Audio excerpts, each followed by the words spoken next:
Bismillahirrahmanirrahim. Assalamualaikum warahmatullahi wabarakatuh. Innal hamdalillah nahmaduhu wa nasta'inuhu wa nastaghfiruhu wa na'udzu billahi min syururi anfusina wa sayyiati a'malina may yahdihillahu fahuwal muhtadi wa may yudlil fala hadiyalah. Asyhadu an la ilaha illallah wa asyhadu anna Muhammadar Rasulullah. Allahumma sholli ala Muhammad wa ala alihi wa sahbihi wa sallam. Allahumma anta rabbi la ilaha illa anta khalaqtani wa ana abduka wa ana ala ahdika wa ahdika mastata'tu a'udzubika min syarri ma sana'tu abu'u laka bi ni'matika alayya wa abu'u bi dzanbi faghfirli fa innahu la yaghfiru dzunuba illa anta. Alhamdulillah, puji dan syukur kita panjatkan kepada Allah Subhanahu wa taala yang utama atas kenikmatan iman, nikmat Islam, taufik serta hidayah yang telah Allah tunjuki kepada kita semua hingga hari ini, dan Allah Subhanahu wa taala telah memberikan, memelihara kita, menyelamatkan kita dari segala hal-hal yang dapat menyekutukannya. Kemudian tak lupa pula kita bersyukur atas nikmat kesehatan. Setelah nikmat keimanan, tentu saja nikmat kesehatan yang sangat berharga sekali, dan oleh karenanya nikmat kesehatan tersebut alangkah indah dan alangkah baiknya kita pergunakan untuk berkorban, untuk meningkatkan ketakwaan kepada Allah Subhanahu wa taala semata. Shalawat serta tak lupa pula kita tumpah curahkan kepada uswah kita, qudwah kita, baginda Nabi Muhammad sallallahu alaihi wasallam ibni Abdillah, berikut keluarganya, para sahabatnya, para tabi'in, para ulama, para syuhada, dan tentu saja kepada kita semua yang hadir di kajian online Bumiku Mengaji. Alhamdulillah jemaah sekalian yang semoga Allah muliakan di malam Selasa atau hari Senin malam tanggal 22 2024 ataupun bertepatan dengan tanggal 16 Haram 1446 Hijriah. Hari Senin merupakan hari kajian sirah Nabi Shallallahu Alaihi Wasallam yang mana kajian ini diambil dari kitab Sirah Nabi Sallallahu Alaihi Wasallam, dari kitab Al-Lu'lu' Al-Maknun fi Siratul Nabi Al-Ma'mun. Dan pada malam hari ini, sebagaimana yang disampaikan oleh Ustazuna Ali Hasan Bawazir Hafizahullah Ta'ala, kita akan sama-sama menyimak beberapa peristiwa sebelum Perang Mu'tah. Jamaah sekalian, semoga dimuliakan Allah Subhanahu wa taala. Sebelum kajian dimulai, kami ingin panitia Bumiku Mengaji, kami ingin menyampaikan terlebih dahulu terkait dengan tata tertib ataupun juga adab-adab bermajelis online Bumiku Mengaji. Yang pertama, jamaah sekalian, marilah kita sama-sama meluruskan niat kita mengikat ilmu dengan tulisan, memurnikan niat kita untuk berthalabul ilmi, mengikat ilmu ini dengan tulisan, menjaga adab majelis yang mulia, kemudian tentu saja menutup aurat, dan juga kepada jemaah yang baru saja bergabung, kami ingin sampaikan untuk ketika join ataupun juga login ke aplikasi Zoom Meeting ini, mohon untuk menutup fitur kameranya agar menjaga hal-hal yang tidak diinginkan, semisalnya aurat wanita ada beberapa bagiannya yang terlihat. Oleh karena itu, untuk menghindari itu semua, alangkah baiknya untuk menutup kamera pada gadgetnya atau pada aplikasinya. Berikutnya, guna memperpanjang silaturahmi, saling mengenali antara jamaah satu dengan yang lainnya, kami ingin sampaikan kepada jamaah yang masih mempergunakan nama gadget untuk segera di-rename atau dirubah dengan nama asli atau nama jamaah. Mohon dengan hormat kepada jamaah yang masih menggunakan nama gadget Galaxy Tab-nya untuk segera di-rename atau dirubah dengan nama pribadi. Berikutnya, insya Allah untuk sesi kedua nanti sesi tanya jawab, insya Allah akan diberikan kesempatan kepada jamaah yang ingin bertanya dengan cara mengklik tombol raise hand pada aplikasi Zoom Meeting ini ataupun juga melalui chat box pada Zoom Meeting ini. Alhamdulillah Ustazuna Ali Hasan sudah hadir di tengah kita. Assalamualaikum Ustaz. Waalaikumsalam warahmatullahi wabarakatuh. Apa kabar Ustaz? Sehat Kang Zai? Alhamdulillah gemukan antum Alhamdulillah. nih kayaknya Kang Zai. Wah, qadarullah Ustaz, 2 pekan yang lalu kami bergiliran. Ada sakitnya pertama dari anak, kemudian istri ke anak, muter itu Ustaz. Sehingga Tahur, tahur ya insya Allah. beberapa pertemuan kajian bumi buku mengaji, anak tidak bisa hadir karena harus mengkondisikan di rumah begitu. Ustaz. Alhamdulillah, ala kulli hal, alhamdulillah sekarang semuanya sudah pada sehat. Alhamdulillah hanya sedikit aja Subhanallah. apa namanya sisa-sisa pileknya lah. Begitu. Alhamdulillah ala kulli hal Ustaz. Baik, alhamdulillah kita sudah pukul 20 lebih 9 waktu Indonesia Barat. Untuk itu kami langsung saja kami persilakan kepada Ustazana Ali untuk menyampaikan kajian pada malam hari ini, yakni tentang beberapa peristiwa sebelum Perang Mu'tah. Tafadhol ya Ustazi, barakallahu fiik. Wa fiikum barakallah. Na'am. Bismillahirrahmanirrahim. Assalamualaikum warahmatullahi wabarakatuh. Innal hamdalillah nahmaduhu wa nasta'inuhu wa nastaghfiruh wa na'udzu billahi min shururi anfusina wa sayyiati a'malina.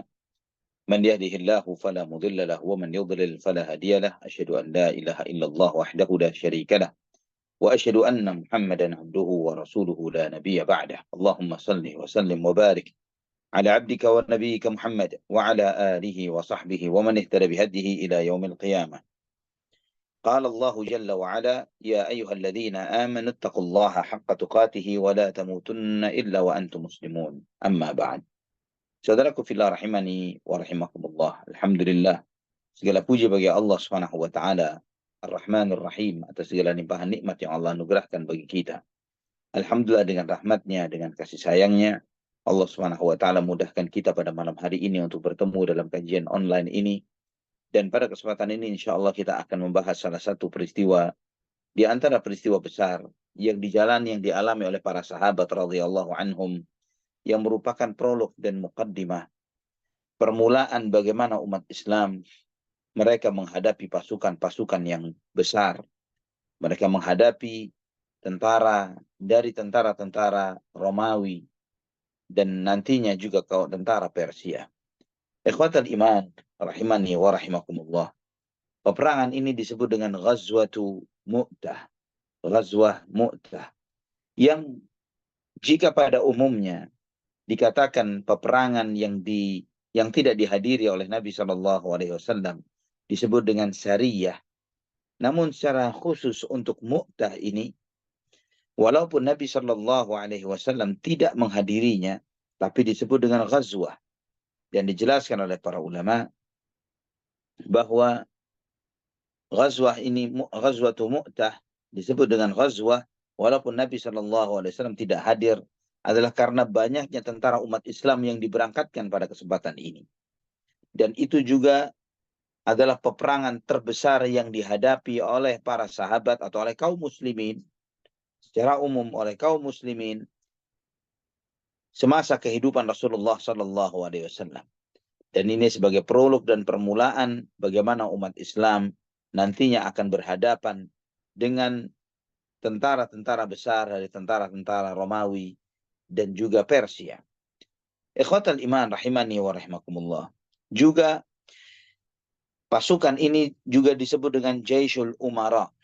Disebut dengan Jaisul Umara. Tentara yang dipimpin lebih dari satu orang. Amir itu satu pemimpin, Umara jamaknya. Ya. Dan dalam bahasa Arab dikatakan jamak itu jika lebih dari dua. Ya.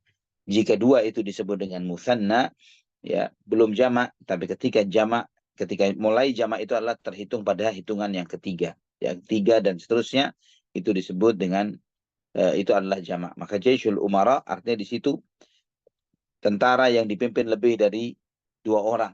Ya. Dan di sini insya Allah kita akan melihat siapa saja menjadi pemimpin dari pasukan ini. Sebab peperangan ini, ikhwatan iman, adalah ketika Nabi SAW mengutus Al-Harith bin Umair Al-Azdi radhiyallahu anhu. Al-Harith ini diutus oleh Nabi SAW untuk mengantarkan surat kepada Raja Busra. Dan di perjalanan, dia dihadang oleh Syurahbil bin Amr Al-Ghassani. Dan dia adalah pemimpin di Balqa, salah satu bagian dari negeri Syam yang pada saat itu di bawah kekuasaan Kaisar Romawi. Dan kemudian Syurahbil ini bertanya, kamu mau kemana? Al-Harith bin Umair radhiyallahu anhu jawab, saya mau ke negeri Syam. Ya, untuk mengantarkan surat kepada pemimpin Syam, pemimpin Busra. Busra ini bukan Basrah ya. Busra ini salah satu kota di Suriah. Ya, salah satu kota di Suriah, bagian dari negeri Syam. Untuk mengantarkan surat Rasulullah SAW. Kemudian Harith ditanya, apakah engkau di antara utusan Muhammad? Maka Al-Harith mengatakan iya. Maka kemudian dia pun ditangkap, diikat, dan kemudian digiring di hadapan si Surahbil ini tadi, dan kemudian dipenggal kepalanya oleh si Surahbil, pemimpin dari Balqa ini. Dan tidak ada utusan Nabi SAW yang mati dibunuh kecuali beliau.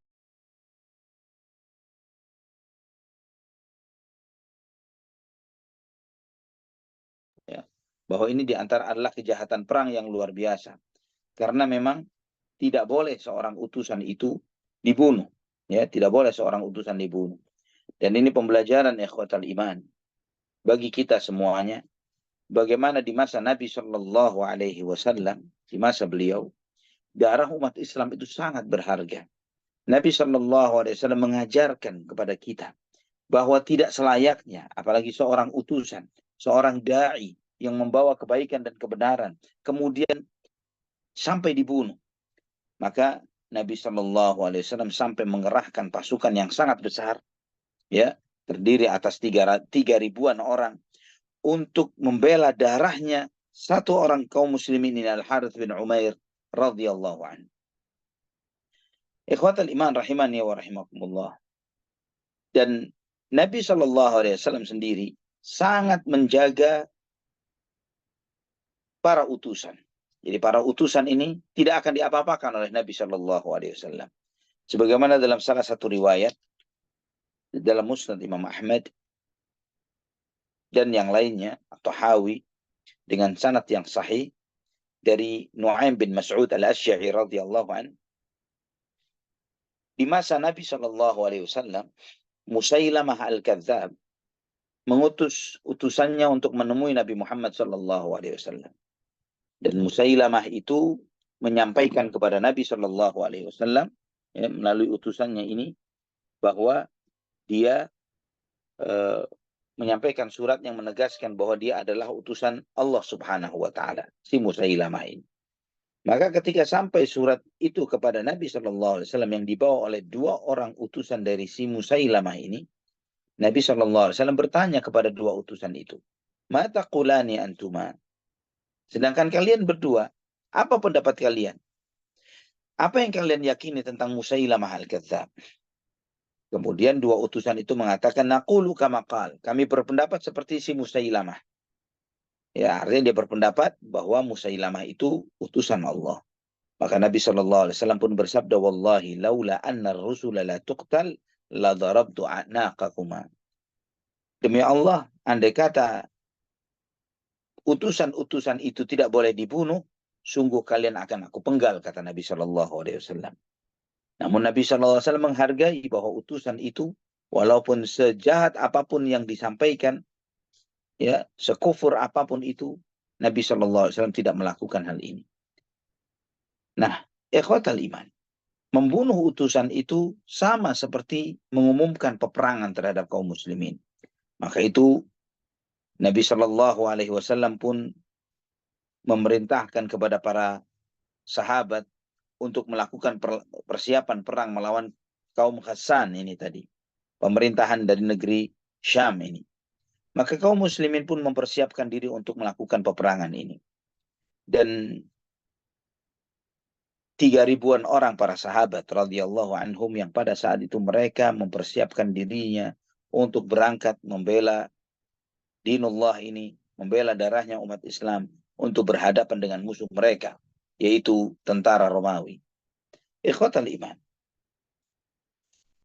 3.000 pasukan ini adalah pasukan terbesar yang pernah dikerahkan oleh umat Islam untuk menghadapi musuhnya, yang sebelum itu mereka melakukan hal yang sama pada waktu peristiwa Ahzab. Ya, namun antum tahu bahwa peristiwa Ahzab atau peristiwa Khandaq adalah peristiwa di mana umat Islam mereka mau tidak mau mereka bersatu padu untuk menghadapi musuh yang sangat besar juga yang sedang mengepung mereka. Dan Nabi Shallallahu Alaihi Wasallam pun kemudian menunjuk pemimpin-pemimpin yang ada dalam peperangan ini. Nabi Shallallahu Alaihi Wasallam pertama kali yang beliau tunjuk adalah Zaid bin Harithah radhiyallahu anhu. Karena setiap ada pasukan yang dilepas oleh Nabi Shallallahu Alaihi Wasallam dan di situ ada Zaid, ya setiap pasukan yang di situ ada Zaid, pasti Nabi Shallallahu Alaihi Wasallam menunjuk Zaid sebagai pemimpinnya. Selalu seperti itu. Maka Nabi Shallallahu Alaihi Wasallam bersabda, "Alaikum Zaid ibnu Harithah, fa in usiba Zaidun fa Ja'far, fa in usiba Ja'far fa Abdullah bin Rawaha." Hendaklah kalian taat kepada Zaid bin Harithah. Jika Zaid bin Harithah mati, maka pemimpin kalian adalah Ja'far bin Abu Talib. Jika Ja'far mati, maka pemimpin kalian adalah Abdullah bin Rawaha. Antum lihat ikhwafillah, kita mengetahui siapa Zaid bin Harithah radhiyallahu anhu. Zaid ini budak Nabi yang beliau merdekakan, yang beliau Nabi SAW sangat cinta kepada Zaid radhiyallahu anhu, sampai dikenal dengan sebutan Hibbi Rasulullah SAW, kekasih orang yang sangat dicintai oleh Nabi SAW. Dan ikhwatal iman, saudaraku fillah rahimani wa rahimakumullah, ketika Zaid ditunjuk, pernah pada saat itu Ja'far protes. Dia minta bahwa biar dirinya dulu baru kemudian Zaid. Dia ingin menjadi pemimpin yang pertama kali dan kemudian agar mati syahid terlebih dahulu. Ya, namun Nabi Shallallahu Alaihi Wasallam bersabda, "Imdi fa innaka la tadri fi ayyi dzalika khair." Jalankan, lakukanlah apa yang telah aku tetapkan, kata Nabi Shallallahu Alaihi Wasallam, karena kamu tidak mengetahui mana yang terbaik dan yang mana yang lebih baik. Pada saat itu Nabi SAW memberikan sebuah bendera berwarna putih, dan bendera itu diserahkan kepada Zaid bin Harithah radhiyallahu anhu.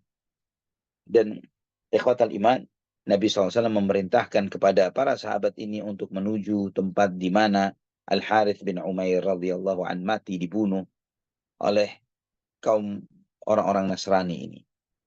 Dan Nabi SAW pertama kali menyampaikan kepada pasukan ini bahwa sebelum berperang, ajaklah mereka untuk memeluk Islam.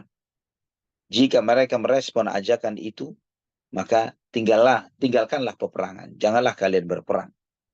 Namun, jika mereka menolak ajakan ini, maka mintalah pertolongan kepada Allah Subhanahu wa Ta'ala dan perangilah mereka.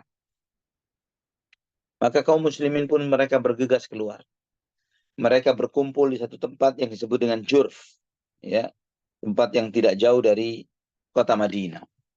Ikhwatal iman rahimani wa rahimakumullah. Ketika kaum muslimin telah siap untuk berangkat, maka Nabi Shallallahu Alaihi Wasallam pun keluar menemui mereka untuk memberikan pesan-pesan dan wasiat beliau Shallallahu Alaihi Wasallam untuk mengucapkan. Dan ketika Nabi Shallallahu Alaihi Wasallam menemui mereka, ya, Nabi Shallallahu Alaihi Wasallam mengucapkan salam kepada mereka.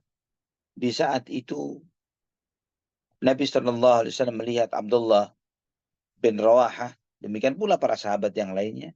Mereka melihat Abdullah bin Rawaha menangis. Sehingga teman-temannya Abdullah bin Rawaha bertanya, "Ma yubkika ya Ibnu Rawaha? Kenapa engkau menangis wahai Ibnu Rawaha?"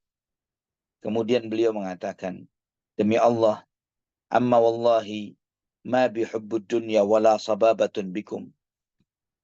Walakinni sami'tu Rasulullah sallallahu alaihi wasallam yaqra'u ayatan min kitabillah." Demi Allah, kata beliau, bukan karena aku cinta dunia, bukan karena aku rindu kalian, Anda bukan karena ingin lama-lama hidup di dunia, bukan karena pengen cepat balik ke kota Madinah setelah kepergian ini. Namun aku mendengar Nabi Shallallahu Alaihi Wasallam membaca firman Allah di dalam salah satu ayat di dalam Al-Quran. Dan di situ aku mengingat api neraka. Yaitu firman Allah di dalam surat Maryam, wa imminkum illa wariduha kana ala rabbika hatman maqdiyya. Surat Maryam ayat 71. Bahwa setiap kalian pasti akan melewati Jahannam. Dan itu adalah kewajiban yang telah ditetapkan oleh Allah Subhanahu wa taala terhadap kalian. Falastu adri kaifa li bisadri ba'dal wurud. Saya tidak tahu bagaimana nasibku ketika aku melewati sirat ini, melewati neraka Jahannam. Maka kaum muslimin pun menghibur Abdullah bin Rawaha dengan mengatakan, sahibakumullah wa dafa'ankum wa raddakum ilaina salihin. Kita akan ditolong oleh Allah Subhanahu wa taala.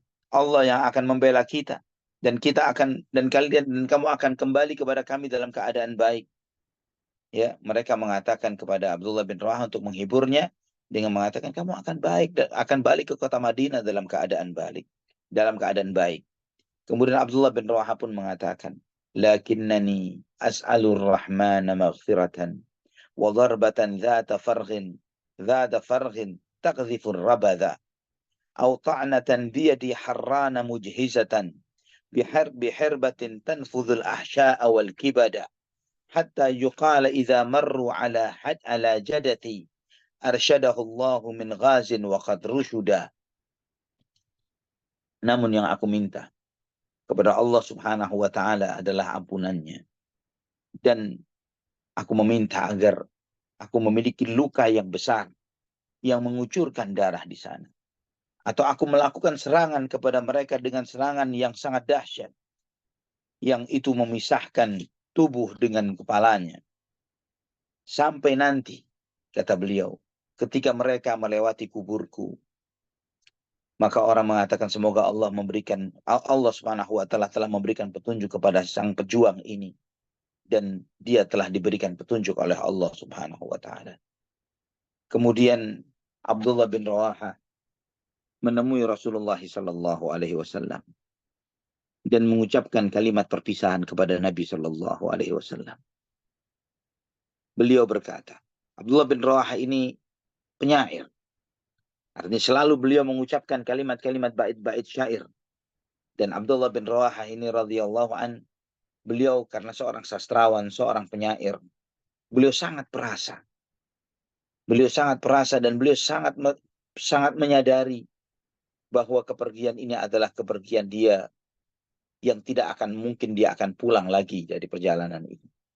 Dia merasakan bahwa dia akan mati pada peperangan tersebut. Beliau menyampaikan kepada Nabi sallallahu alaihi wasallam, "Fathabbatallahu ma ataka min husnin, tathbita Musa wa nasran kalladhi nusiru. Inni tafarrastu fika al-khaira a'rifuhu, wallahu ya'lamu an ma khananil basaru. Antar rasulu wa man yuhram syafa'atuhu, wa man yuhram syafa'atuhu yaumal hisabi faqad azra bihil qadaru." Semoga Allah Subhanahu wa taala menetapkan yang engkau bawa dengan kebaikan. Sebagaimana Allah Subhanahu wa taala telah mengokohkan Musa dan memberikan pertolongan kepada Musa. Aku berjuang karenamu wahai Rasulullah sallallahu alaihi wasallam di dalam kebaikan. Dan Allah Maha tahu bahwa aku tidak pernah berkhianat terhadap dirimu. Engkau adalah utusan Allah Subhanahu wa taala. Dan barang siapa yang diharamkan dari syafaatmu nanti pada hari kiamat, maka dia adalah orang yang sangat hina.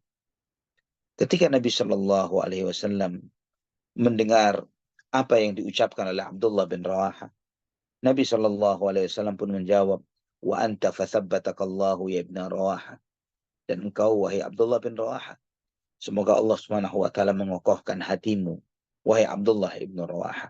Nanti kita akan melihat dampak doanya Rasulullah Sallallahu Alaihi Wasallam ini pada hati Abdullah ibn Rawaha di dalam peperangan ini, sehingga menyebabkan beliau istiqamah dan tegar menghadapi kematian sampai beliau mati syahid di jalan Allah Subhanahu wa taala. Ikhwatal iman rahimani wa rahimakumullah. Maka disinilah Abdullah ibn Rawaha yang menyadari bahwa dia akan mati syahid di jalan Allah Subhanahu wa taala. Dia mempersiapkan segala sesuatunya untuk itu. Kemudian Nabi Shallallahu Alaihi Wasallam mengikuti rombongan pasukan ini sampai suatu tempat yang disebut dengan Thaniyatul Wada. Dan Nabi SAW disitulah beliau meninggalkan pesan-pesan kepada mereka. Beliau Sallallahu Alaihi Wasallam berpesan kepada pasukan ini, usikum bitaqwallah wa biman ma'akum minal muslimina khairan. Ughzu bismillah faqatilu aduwallahi wa aduwakum bisyam. وستجدون فيها رجالا من الصوامع معتزلين فلا تعرضوا لهم وستجدون آخرين للشيطان في رؤوسهم مفاحص فاقتلوها بالسيوف ولا تقتلوا امرأة ولا صغيرا ضرعا ولا كبيرا فانيا ولا تقطعن شجرة ولا تعقرن نخلا ولا تهدموا بيتا.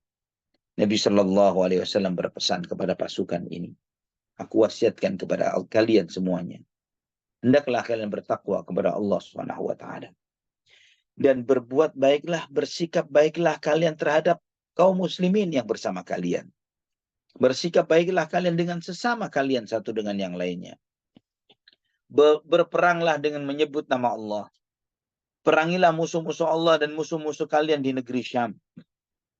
Di sana nanti kalian akan bertemu dengan orang-orang yang sedang di gereja-gereja mereka, di tempat-tempat ibadah mereka, yang mereka memang fokusnya untuk ibadah.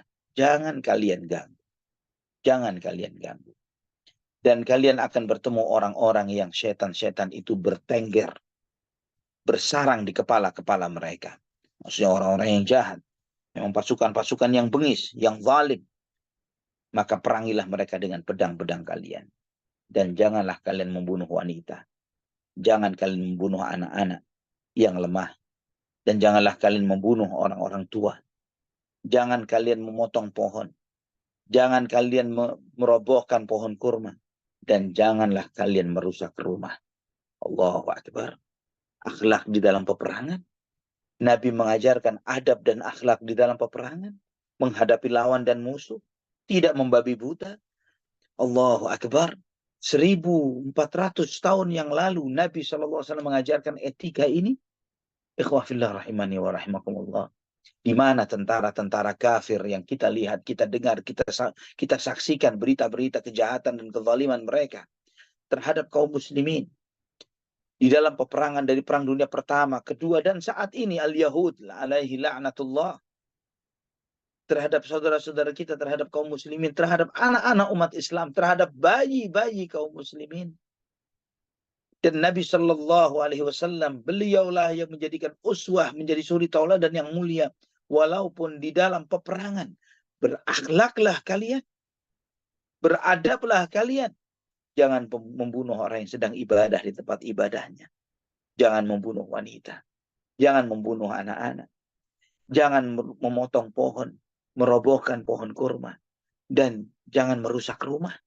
Sallallahu alaihi ya Rasulullah. Semoga Allah memberikan salawat kepada Nabi kita Muhammad ibn Abdullah sallallahu alaihi wasallam. Inilah akhlaknya kaum muslimin walaupun terhadap orang kafir, musuh kita, musuh mereka. Subhanallah ikhwafillah. Ketika kaum muslimin sudah melakukan perjalanan, Abdullah bin Rawahah radhiyallahu an tidak segera berangkat. Kenapa tidak segera berangkat? Karena pada saat itu hari Jumat. Beliau ingin berjamaah sholat Jumat bersama Nabi Muhammad sallallahu alaihi wasallam. Maka ketika selesai sholat Jumat bersama Nabi sallallahu alaihi wasallam, Nabi melihat Abdullah bin Rawahah. Nabi sallallahu alaihi wasallam bertanya, "Ma mana'aka an taghdua ma'a ashabik?" Kenapa engkau tidak bergegas pergi bersama sahabat-sahabatmu? Karena yang lainnya sudah berangkat dari Jumat pagi. Tapi Abdullah bin Rawahah menunda sampai selesai Jumatan, dia mau jalan. Dia mengatakan, "Aradtu an usalliya ma'akal Jum'ata ya Rasulullah thumma alhaqahum." Aku ingin mendapatkan keutamaan sholat Jumat bersamamu ya Rasulullah, dan kemudian aku akan menyusul mereka. Apa jawaban Nabi sallallahu alaihi wasallam? Kata Rasulullah sallallahu alaihi wasallam, "Lau anfaqta ma fil ardi ma adrakta fadla ghadwatihim. Andai kata engkau menafkahkan semua harta yang ada di muka bumi, kamu tidak akan mendapatkan keutamaan bergegasnya mereka ketika berangkat berjihad. Ikhwatal iman. Disinilah letaknya pentingnya talabul ilm. Pentingnya mengetahui keutamaan suatu amalan dari amalan yang lainnya. Mana yang lebih utama dari dua hal yang utama. Bagi sebagian kita akan menganggap bahwa sholat Jumat di Masjid Nabawi adalah sesuatu yang luar biasa. Sholat Jumat di Masjid Nabawi di belakang Nabi Shallallahu Alaihi Wasallam, bermakmum dengan beliau, mendengarkan khutbah Jumat beliau Shallallahu Alaihi Wasallam, itu sesuatu yang tidak diragukan lagi akan kemuliaan dan kehebatannya dan keutamaannya. Namun apa kata Nabi Shallallahu Alaihi Wasallam? Lau anfaqta ma fil ardi ma adrakta fadla ghadwatihim. Andai kata kamu menafkahkan semua yang ada di muka bumi, kamu tidak akan mendapatkan keutamaan bergegasnya mereka pergi di awal Jumat. Ikhwah fillah rahimani wa rahimakumullah.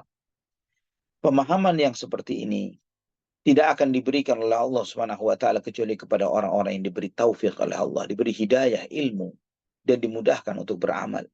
Sehingga dia mengetahui dari dua hal yang utama. Mana yang lebih utama dari dua hal yang utama. Mungkin posisi kita ketika di zaman itu, mungkin kita akan melihat dan bersikap seperti Abdullah bin Rawaha. Apa salahnya ketika mereka pergi dan saya akan mengejar mereka? Kita mengambil kesempatan, bisa jadi adalah kesempatan terakhir. Dan memang itu kesempatan terakhir untuk berjamaah, bermakmum dengan Nabi SAW di sholat Jumat. Namun kata Nabi SAW, keutamaan itu lebih hebat daripada duduk sholat Jumat bersama Rasulullah SAW. Maka bergegaslah Abdullah bin Rawaha pergi. Di dalam peperangan ini, Khalid ibn Walid radhiyallahu an turut serta. Dan inilah peperangan pertama Khalid bersama kaum muslimin. Maka berangkatlah umat Islam dari kota Madinah ke negeri Syam. Dan ketika mereka di perjalanan, pergerakan mereka ini diketahui oleh musuh.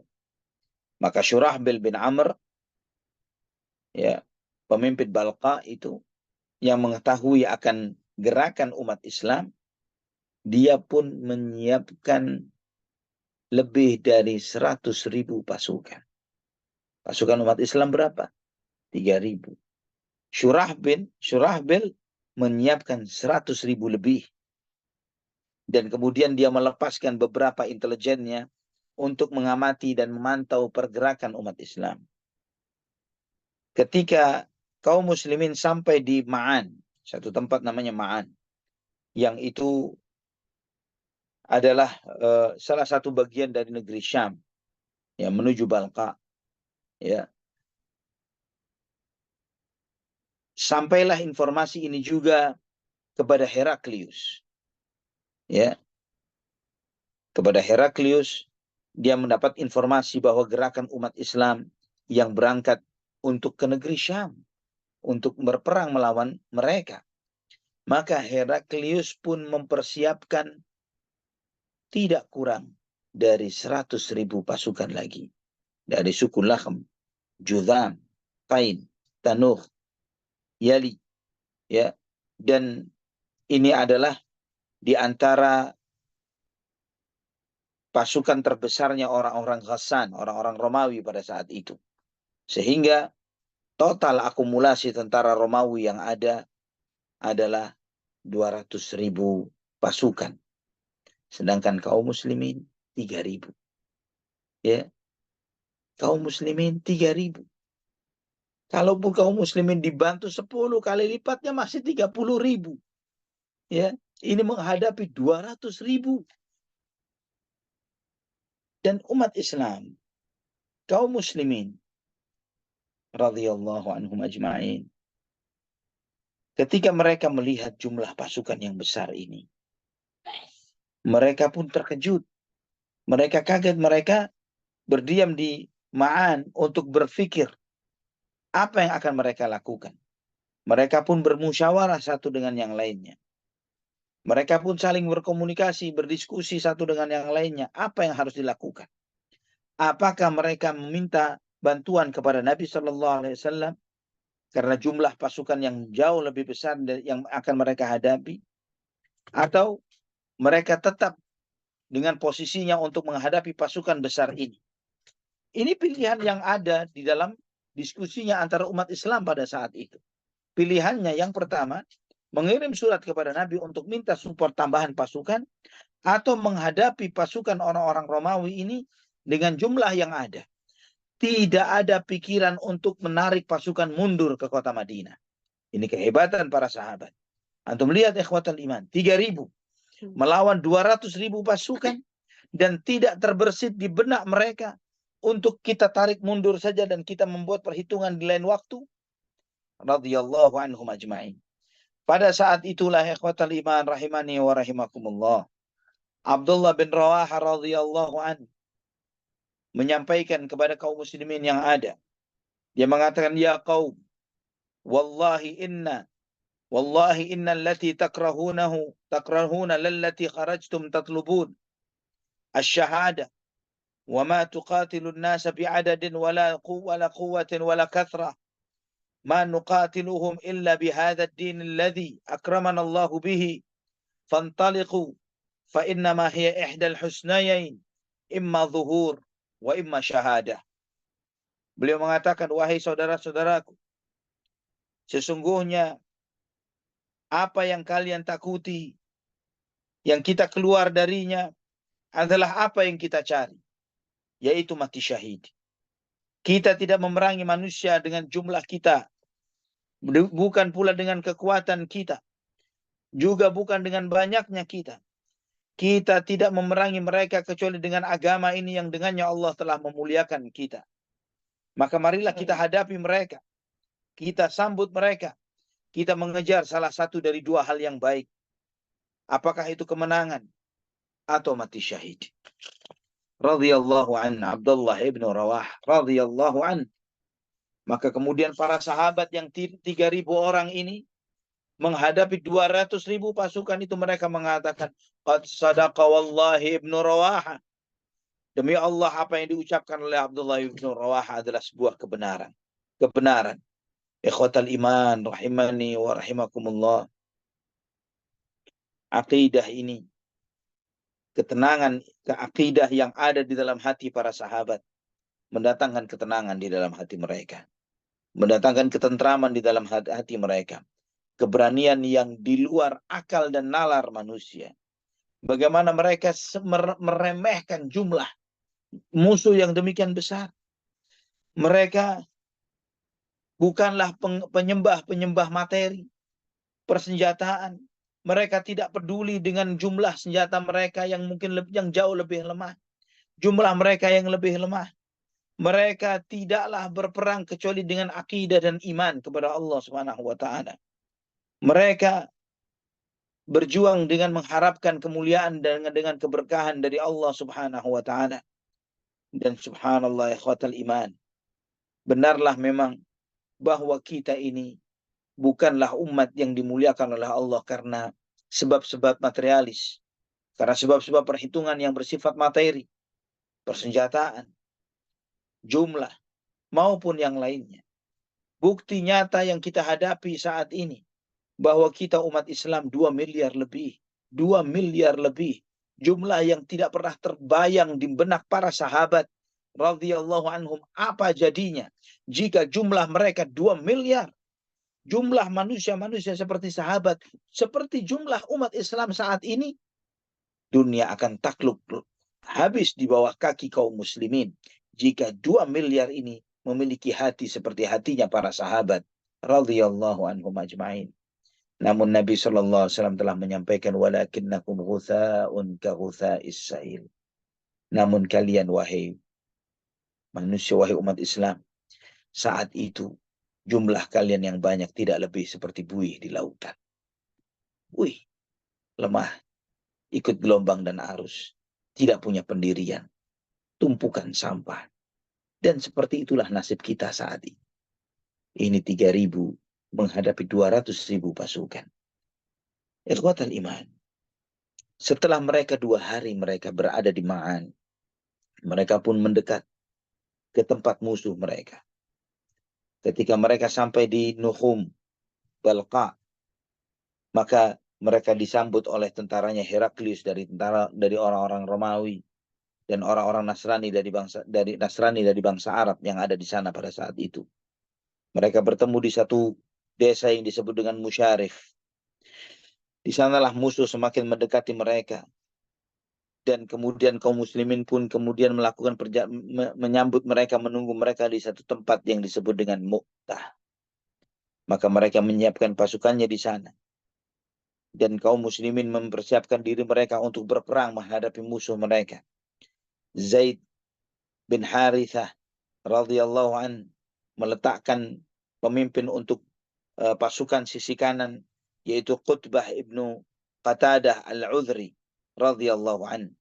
Dan pasukan yang di sisi kiri diberikan kepemimpinannya kepada Abayah ibn Malik al-Ansari radhiyallahu an. Ikhwatal iman rahimani wa rahimakumullah. Disitulah pertama kali terjadi peperangan. Pertama kali bertemunya dua pasukan ini yang sangat tidak sebanding. 3.000 menghadapi 200.000 pasukan. Dan inilah di antara keajaiban yang disaksikan dan tercatat di dalam sejarah. Bagaimana ketika cahaya iman, ketika cahaya iman telah menyinarkan sinarnya, maka dia akan mendatangkan hal-hal yang sangat menakjubkan. Ikhwatal iman rahimani wa rahimakumullah. Kekasih Rasulullah sallallahu alaihi wasallam, Zaid bin Harithah radhiyallahu an, membawa bendera Panji ini dengan beraninya. Beliau berperang dengan segala keberanian yang ada pada dirinya.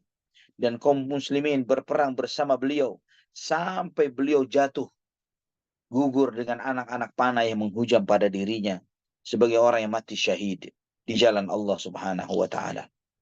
Maka kemudian sesuai dengan amanah Rasulullah sallallahu alaihi wasallam, maka panji atau bendera itu diambil oleh Ja'far bin Abu Thalib radhiyallahu anhu. Beliau berperang menghadapi musuh dengan tanpa ketakutan sedikit pun di dalam hatinya, dengan yang membuat musuh-musuh itu menjadi terheran dengan keberanian yang ada pada diri Ja'far bin Abi Thalib radhiyallahu anhu. Beliau sampai ketika melihat bahwa tidak ada cara lain kecuali menceburkan dirinya kepada musuh dan menghadapi mereka, beliau turun dari kudanya. Beliau sembelih kudanya itu. Dan beliau menghadapi mereka dengan berjalan kaki. Dan ikhwatal iman rahimani wa rahimakumullah, Ja'far bin Abu Thalib radhiyallahu anhu, beliau sambil menghadapi musuh itu dengan menebaskan pedangnya, dia mengatakan, ya habbathal jannatu waqtirabuha, tayyibatun wa baridun syarabuha, warrumu rumun qaddana azabuha, kafiratun ba'idatun ansabuha, alayya in laqaituha dirabuha. Selamat datang wahai surga yang semakin mendekat, yang begitu indah dan begitu sejuk minumannya. Romawi adalah Romawi yang telah tiba waktu untuk hukuman terhadap mereka. Bangsa yang kafir yang jauh dari kebenaran. Aku akan menghadapi mereka dan inilah aku akan menghadapi mereka dengan segala apa yang ada pada diriku. Maka kemudian dengan segala keberaniannya dia menghadapi pasukan Romawi tersebut. Sampai tangan kanannya terpotong. Sampai tangan kanan Ja'far radhiyallahu an terpotong. Maka beliau pun mengambil dengan tangan kirinya, memegang panji itu dengan tangan kirinya. Dan tangan kirinya pun terpotong. Maka dengan sisa lengan yang masih ada pada tangannya, dia memeluk panji itu. Dan sampai beliau jatuh, gugur, mati syahid di jalan Allah Subhanahu wa ta'ala. Yang karena itu, Allah Subhanahu wa ta'ala menggantikan untuk Ja'far bin Abi Thalib radhiyallahu an dengan 2 tangan yang terpotong di jalan Allah dengan 2 sayap. Sehingga sejak hari itu Ja'far dikenal dengan Ja'far At-Tayyar, Ja'far yang terbang dengan kedua sayapnya bersama para malaikat. Di dalam Sahih Bukhari dari hadis Abdullah bin Umar radhiyallahu anhu, beliau menyampaikan bahwa aku bersama kaum muslimin di dalam peperangan itu, dan kami mencari Ja'far bin Abu Thalib, dan kami dapati beliau di antara orang-orang yang mati syahid. dan kami dapati lebih dari 90 tebasan pedang ada pada diri beliau, dan semuanya ada di hadapannya, di bagian depan tubuhnya. Sebagaimana juga dalam Sahih Bukhari dari Nafi', bahwa Ibnu Umar radhiyallahu anhu menyampaikan bahwa pada saat itu beliau melihat jasad Ja'far radhiyallahu anhu di antara orang yang mati terbunuh. Fa'adattu bihi 50 baina ta'natin wa darbatin laisa fiha syai'un fi duburihi. Saya menghitung lebih dari 50 sayatan dan tusukan pedang pada tubuh Ja'far radhiyallahu anhu, dan semuanya pada bagian depan tubuhnya.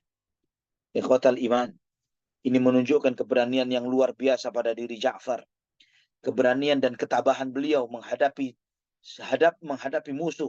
Semua tusukan, sayatan, dan sabetan pedang itu tidak menggubris dia untuk terus tetap maju menghadapi mereka sampai beliau jatuh radhiyallahu an di medan jihad sebagai orang yang mati syahid di jalan Allah Subhanahu wa taala.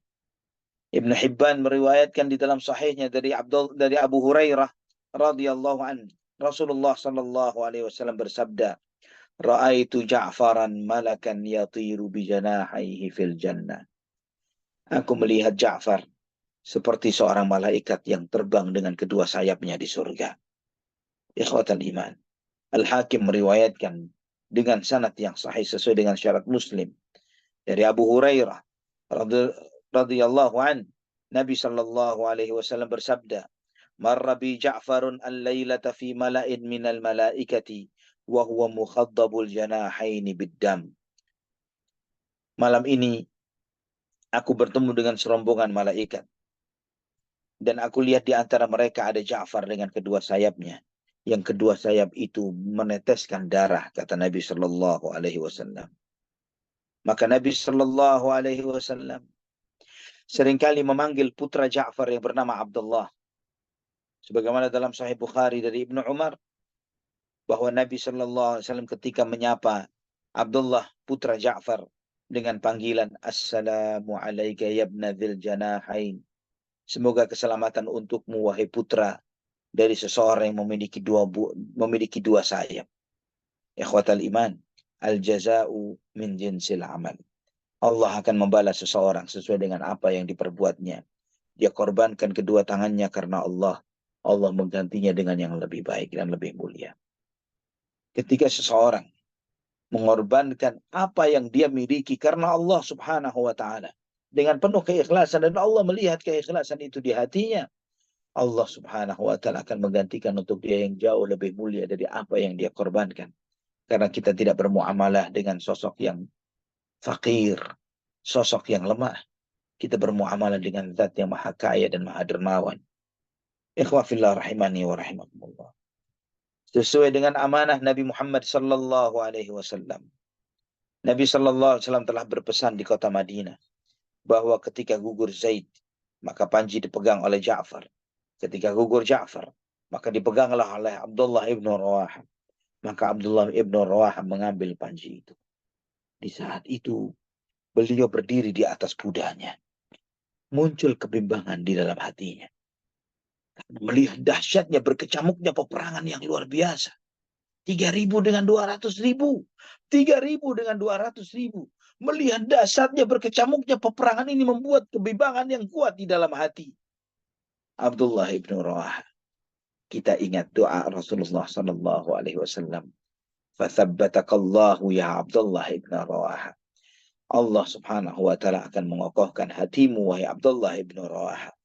Pada saat itu Abdullah bin Rawaha mengatakan, "Aqsamtu ya nafsu latanzilanna aw latakrihanna. In ajlaban nasu wa shaddur ranna, ma li araki takrahinal jannah." Aku bersumpah, kata beliau. Aku bersumpah, wahai diriku, kamu harus turun di dalam peperangan ini. Kamu harus turun dan aku akan memaksamu untuk turun. Ketika manusia telah sibuk dengan berkecamuk di dalam peperangan ini. Kenapa wahai diriku kamu membenci surga? Kenapa wahai diriku kamu membenci surga? Kemudian dia mengatakan, ya nafsu illa tuqtali tamuti hadha himamul mauti qad saliti Wa ma tamannaiti faqad u'titi. In taf'ali fa'ala huma huditi. Wahai diriku, jika kamu tidak mati, terbunuh dan mati. Dan sedangkan ini kita sudah di hadapan kematian. Ketetapan kematian, takdir itu telah tetap dan pasti terjadi. Apa yang kamu angan-angankan? Apa yang kamu harapkan, wahai diriku? Dan saat ini kamu telah mendapatkan peluang yang luar biasa. Ikutilah jejak dua orang yang telah pergi sebelummu. Maka dia pun turun dari kudanya. Salah seorang sepupu beliau mendatangi dia dengan membawa sepotong daging. Karena di hari itu mereka menghadapi peperangan yang luar biasa dan mereka lapar. Dan kemudian mengatakan kepada Abdullah bin Rawah, makanlah ini. Kita menghadapi hari yang sangat luar biasa di hari ini. Makanlah ini sebagai kekuatan untuk dirimu. Maka kemudian dia mengambil daging, sepotong daging itu, dia menggigitnya satu gigitan. Kemudian ketika dia melihat dan berkecamuknya peperangan yang ada di antara kaum muslimin, Abdullah bin Rawaha radhiyallahu anhu pun menceburkan dirinya di dalam peperangan ini. Dengan pedangnya dia terus maju dan maju dan maju sampai beliau mati terbunuh di jalan Allah Subhanahu wa taala. Nabi Shallallahu alaihi wasallam di kota Madinah melihat itu semua dengan live. Di kota Madinah Nabi Shallallahu alaihi wasallam bersabda, "Ma yasurruhum annahum indana wa ainahu tazrafan." Kata Anas bin Malik, Nabi Shallallahu alaihi wasallam bersabda bahwa mereka lebih bahagia dengan posisi mereka saat ini. Sambil kedua air mata beliau bercucuran air mata. Ikhwatal iman, ketika Abdullah bin Rawaha mati syahid, bendera itu jatuh, panji itu jatuh. Dan Nabi Shallallahu alaihi wasallam tidak berpesan apapun setelah jatuhnya Abdullah bin Rawaha. Tidak berpesan kepada siapa panji ini akan dipegang. Maka pada saat itu ada salah seorang sahabat, termasuk min ahli Badr, yang bernama Thabit bin Akram radhiyallahu an. Dia mengambil panji tersebut dan dia mengatakan, ya ma'syaral muslimin, istalihu ala rajulin minkum. Wahai umat Islam, kepada siapa layaknya panji ini diberikan? Maka mereka mengatakan, engkau. Kemudian Thabit mengatakan, saya tidak pantas. Kemudian mereka pun akhirnya sepakat untuk menyerahkannya kepada Khalid. Dalam riwayat yang lain, ketika Abdullah bin Rawaha mati terbunuh, mereka saling menyerahkan kepada siapa panji ini layaknya untuk diberikan. Maka kemudian Thabit menyerahkan ini, Thabit bin Akram menyerahkan itu kepada Khalid ibn Walid radhiyallahu anhu. Namun Khalid mengatakan, saya tidak mau mengambilnya dari engkau, wahai Thabit. Engkau lebih berhak, engkau lebih senior dari aku, dan engkau termasuk yang ikut menyaksikan perang Badar. Namun Thabit mengatakan, ya Allah ya Khalid, ma akhadtuha illa lak, anta alamu bil qitali minni. Wahai Khalid, tidaklah aku mengambil panji ini kecuali untukmu, karena engkau lebih mengerti peperangan ketimbang diriku. Maka kemudian Khalid pun mengambil panji, mengambil bendera perang itu. Ikhwatal iman rahimani wa rahimakumullah. Ketika Khalid bin Walid radhiyallahu anhu memegang panji dan bendera ini, kaum muslimin pun berkumpul bersama beliau untuk memerangi orang-orang kafir dengan peperangan yang luar biasa, dengan peperangan yang dahsyat. Sebagaimana Imam Bukhari meriwayatkan dalam sahihnya dari Khalid bin Walid radhiyallahu anhu, beliau mengatakan, laqad inqata'at fi yadi yawma mu'tata tis'atu asyafin fama baqiya fi yadiya illa sahifatun yamaniyah. Di dalam perang Mu'tah ini telah patah 9 pedang di tanganku, kata Khalid. 9 pedang patah di tanganku, sehingga yang tersisa ada 1 pedang kecil dari Yaman yang ada di tanganku, kata Khalid. Kata Khalid dalam riwayat yang lain, laqad dukka fi yadi yawma Mu'tah tis'atu asyafin wa sabarat fi yadi sahifatun li yamaniyah. 9 pedang patah di tanganku pada perang Mu'tah itu, dan yang tersisa hanyalah 1 pedang dari Yaman.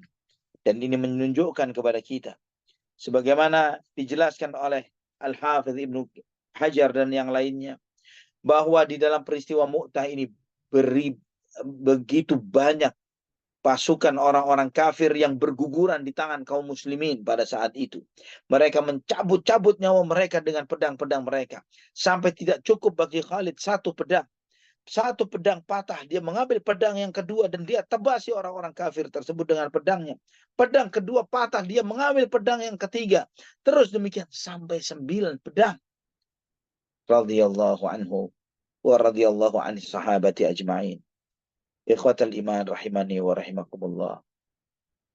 Dan itu pun semua disaksikan oleh Nabi Shallallahu Alaihi Wasallam secara live di kota Madinah. Nabi Shallallahu Alaihi Wasallam menyampaikan kepada para sahabatnya. Beliau bersabda, "Hatta akhadha ar-rayata sayfun min suyufillah, hatta fatahallahu alaihim." Kemudian bendera itu diambil oleh salah satu pedang Allah Subhanahu wa taala, yang Allah Subhanahu wa taala akan memberikan kemenangan untuk mereka, untuk kaum muslimin. Ikhwatal iman rahimani wa rahimakumullah. Maka sejak saat itu, sebagaimana kata Abu Qatadah radhiyallahu an, sejak saat itu Khalid ibn Walid disebut sebagai Saifullah, disebut sebagai pedang Allah Subhanahu wa taala. Ikhwatal iman rahimani wa rahimakumullah. Di dalam peperangan ini Allah Subhanahu wa taala memberikan keteguhan hati bagi Khalid ibn Walid menghadapi serangan lautan musuh yang sedemikian luar biasa, yang sepanjang siang ini mereka menghadapi 200.000 pasukan.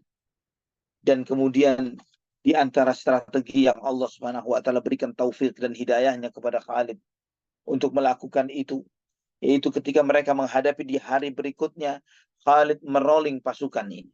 Pasukan kiri dipindah ke kanan, pasukan kanan dipindah ke kiri, pasukan yang belakang ditaruh ke depan, yang depan dipindah ke belakang. Yang pada hari berikutnya, ketika musuh itu menghadapi pasukan yang sudah dirubah strukturnya oleh Khalid, mereka mengatakan ada bantuan baru bagi mereka. Karena musuh yang kemarin mereka hadapi bukanlah musuh yang hari ini mereka hadapi. Mereka menghadapi wajah-wajah baru. Dan maka dengan itu Allah Subhanahu wa taala memberikan pertolongannya kepada Khalid ibn Walid. Mereka dalam peperangan ini membunuh banyak orang pada saat itu. Sehingga kemudian ikhwatal iman rahimani wa rahimakumullah, secara perlahan Khalid ibn Walid menarik pasukan ini dengan memberikan kemenangan, dalam arti bahwa mereka diberikan keselamatan oleh Allah Subhanahu wa taala sampai mereka pulang ke kota Madinah. Ikhwatal iman rahimani wa rahimakumullah. Seorang pemimpin, seorang panglima perang yang mereka hanya 3.000 menghadapi 200.000. Dan 3.000 pun tidak sedikit dari mereka yang jatuh berguguran. Sampai mereka harus bagaimana caranya agar yang pasukan yang tersisa ini bisa selamat dari kepungan 200.000 pasukan itu. Hanyalah orang-orang yang diberi hidayah dan beri kemuliaan oleh Allah Subhanahu wa taala, diberi karamah oleh Allah Subhanahu wa taala untuk mendapatkan kemuliaan dan kemenangan ini. Dan Khalid ibn Walid radhiyallahu anhu bisa menyelamatkan pasukan yang tersisa ini sehingga keluar dari kepungan 200.000 orang ini. Dan dengan kecerdasannya, dengan kepemimpinannya, beliau menyelamatkan pasukan yang tersisa sampai pulang ke kota Madinah dengan selamat. Walillahil hamdu wal minnah. Dan ikhwatal iman rahimani wa rahimakumullah, kisah peperangan ini masih berlanjut insyaallah pada kajian kita yang berikutnya terkait dengan peristiwa perang Mu'tah dan bagaimana apa yang dimaksud dengan kemenangan yang disebutkan oleh Nabi Shallallahu Alaihi Wasallam di dalam peristiwa perang Mu'tah, dan bagaimana Nabi Shallallahu Alaihi Wasallam menghibur keluarga-keluarga dari para syuhada yang ada di kota Madinah, bagaimana Nabi Shallallahu Alaihi Wasallam menghibur mereka, dan bagaimana Nabi Shallallahu Alaihi Wasallam memuliakan anak-anak dari Ja'far bin Abu Talib radhiyallahu anhu dan seterusnya yang insya Allah kita akan mengkajinya pada pertemuan yang akan datang. Wallahu taala ala wa alam bisawab. Barakallahu fiikum. Wa barakallahu fiik, Masya Allah, syukran jazakallahu khairan ya Ustazana, yang telah menceritakan, menyampaikan, menjabarkan begitu gamblang perjuangan para mujahid-mujahid di Perang Mu'tah ini. Dan banyak sekali cerita heroik sekaligus juga mudah-mudahan membangkitkan semangat kita untuk berjihad sesuai dengan kondisi dan situasi di Indonesia. Untuk kita berjihadnya adalah berjihad thalabul ilmi, ilmu syar'i, dan juga berjihad harta untuk membantu saudara-saudara kita yang berada di Palestina yang terjajah. Baik, jemaah sekalian, semoga Allah Subhanahu wa taala memberikan pemahaman yang kafah, yang lurus, dan juga menyeluruh sehingga kita tidak terjerumus dari hal-hal yang tidak diinginkan, bahkan dari hal-hal yang dapat melenceng dari Al-Quran dan Sunnah Nabi Sallallahu Alaihi Wasallam. Alhamdulillah kita sudah memasuki sesi 2, sesi tanya jawab. Bagi jamaah yang ingin bertanya, kami persilahkan menyampaikan pertanyaannya melalui chat box di Zoom meeting ini kepada Anda, ataupun juga dapat bertanya secara langsung dengan mengklik tombol raise hand pada aplikasi Zoom meeting ini. Alhamdulillah di sini sudah ada Akhi Abi yang sudah raise hand. Kami persilahkan pertanyaannya. Akhi Abi. Assalamualaikum warahmatullahi wabarakatuh.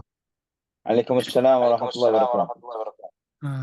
Ustaz, saya ingin bertanya, mengapa di Ahlan wa peristiwa Perang Mu'tah ini Nabi Shallallahu Alaihi Wasallam tidak mengikuti ke peristiwa Perang Mu'tah ini, Ustaz?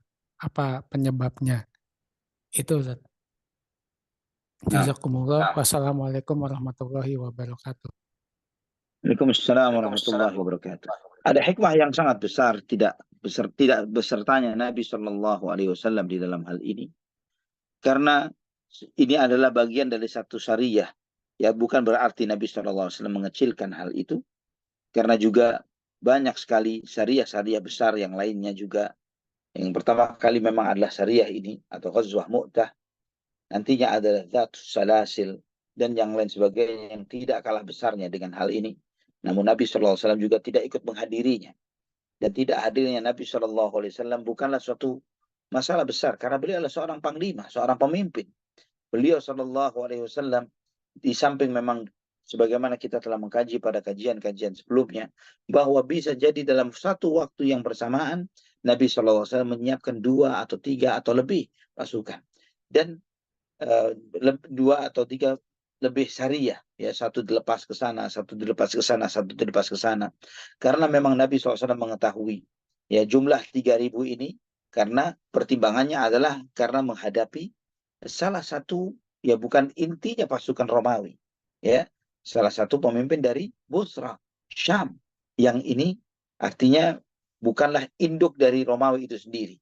Tidak terbersit bahwa kaum muslimin akan berhadapan dengan, diantaranya adalah bantuan dari Heraklius, atau mereka mempersiapkan 100.000 dari diri mereka sendiri karena telah mengetahui pergerakan umat Islam, dan Heraklius menambahkan lagi 100.000 lebih pasukannya untuk pasukan yang ada di Syam ini tadi. Ini di luar prediksi awal, di luar prediksi kaum muslimin, ya. Dan itu bukanlah suatu masalah, karena memang Nabi Shallallahu Alaihi Wasallam ketika mengutus pasukan-pasukannya, syariah-syariahnya, dan ini sudah sangat banyak sekali dilepas oleh Nabi SAW, Nabi SAW tidak ikut hadir.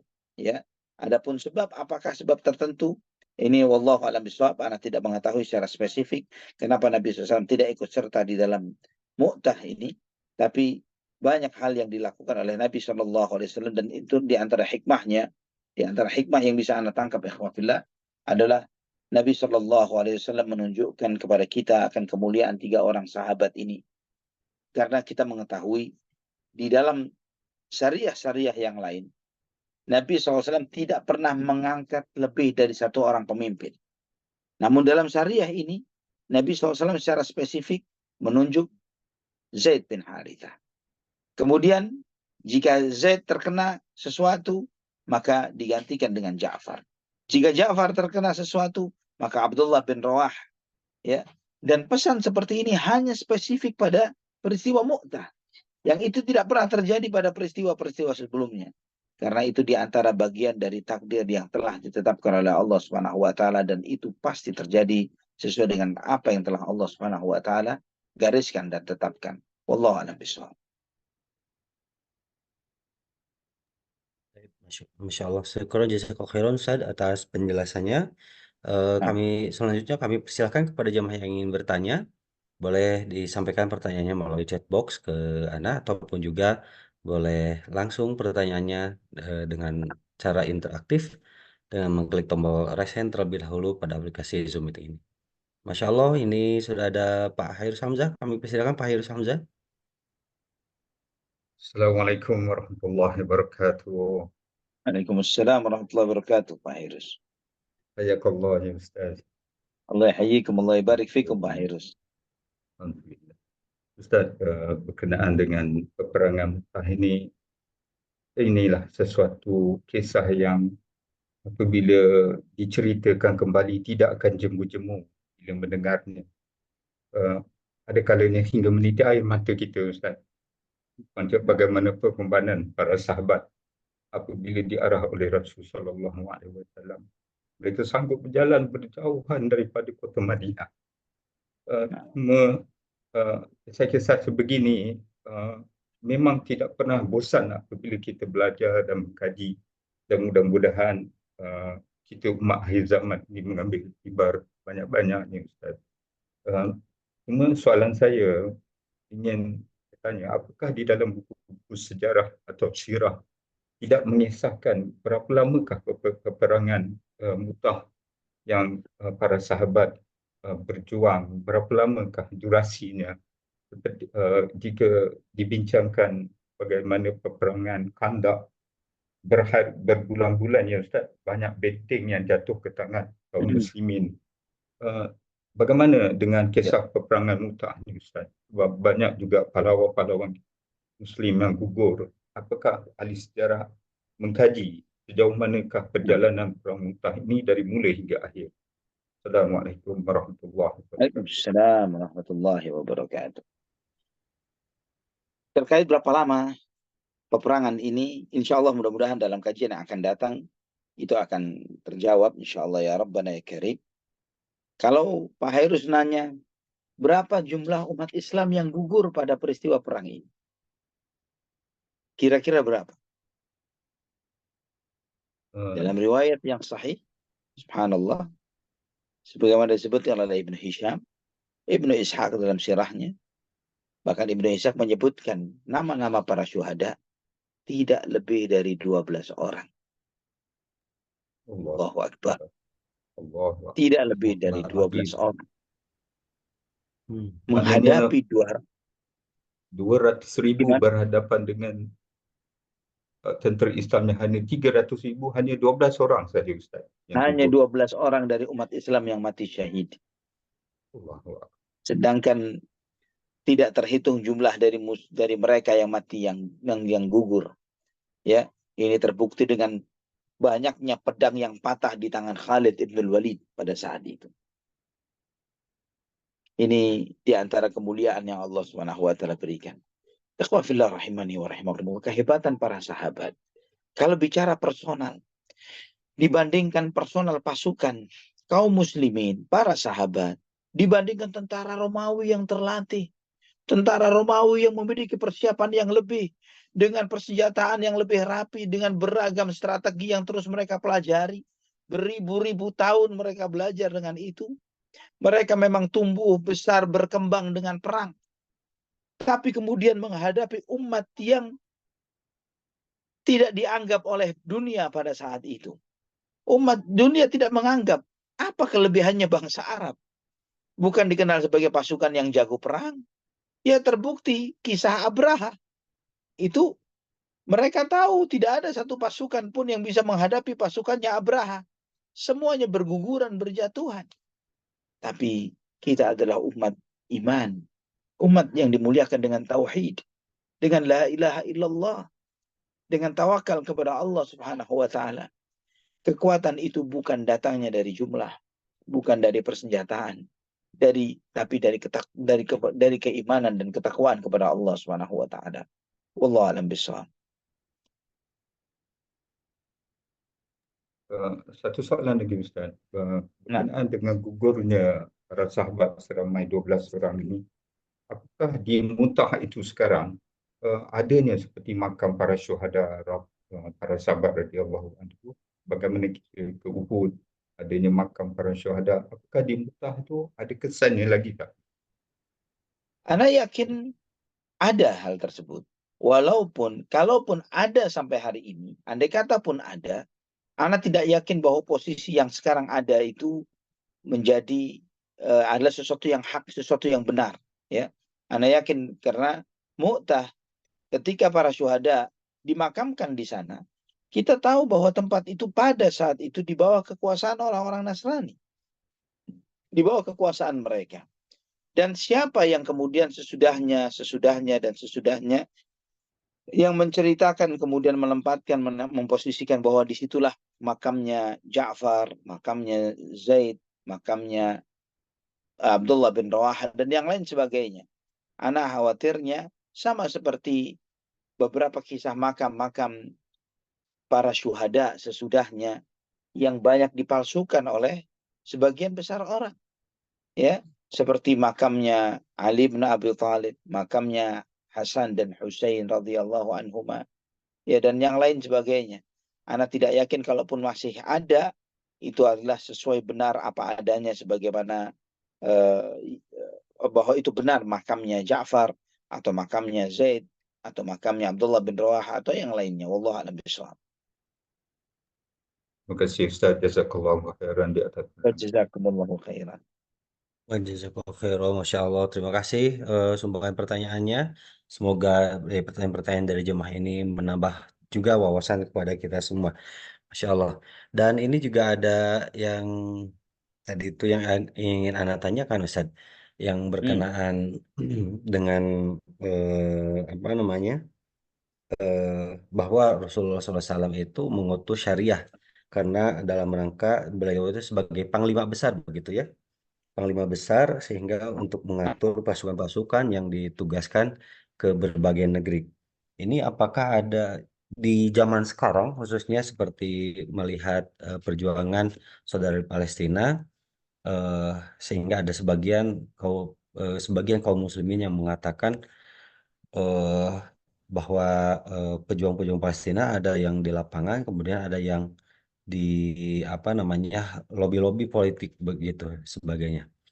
Ini apakah ada kaitannya Ustaz dengan perang Mu'tah? Jadi pimpinan, ya katakanlah pimpinan tertinggi Hamas begitu ya, mereka mendapatkan apa, bertemu apa istilahnya atau memanage Lobby-lobby. apa begitu, menjadi apa, bertemu dengan orang-orang penting kepala negara dan sebagainya yang memberikan dukungan untuk kemerdekaan Palestina. Eh, Nah itu seperti apa Ustaz? Apakah ada Barakallahu. korelasinya Ustaz? Mohon Nah, pencerahannya Ustaz. barakallahu fiik. Ikhwan fillah rahimani wa rahimakumullah. Perjuangan untuk meraih kemerdekaan dari suatu bangsa yang terjajah dan tertindas ini memiliki penilaian atau bagaimana kita menyikapi mereka dengan lebih spesifik, lebih khusus.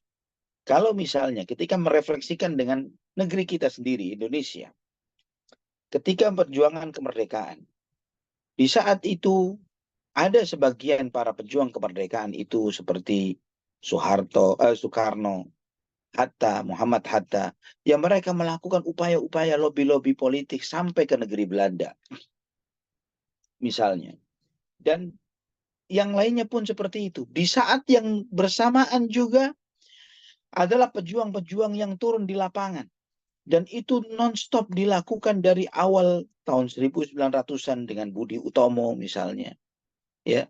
Dan terus seperti itu sampai proklamasi kemerdekaan di bulan Agustus tahun 1945. Dan itu pun tidak berhenti sampai di sana. Sampai terjadinya pemindahan ibu kota ketika terjadi invasi lagi oleh Belanda.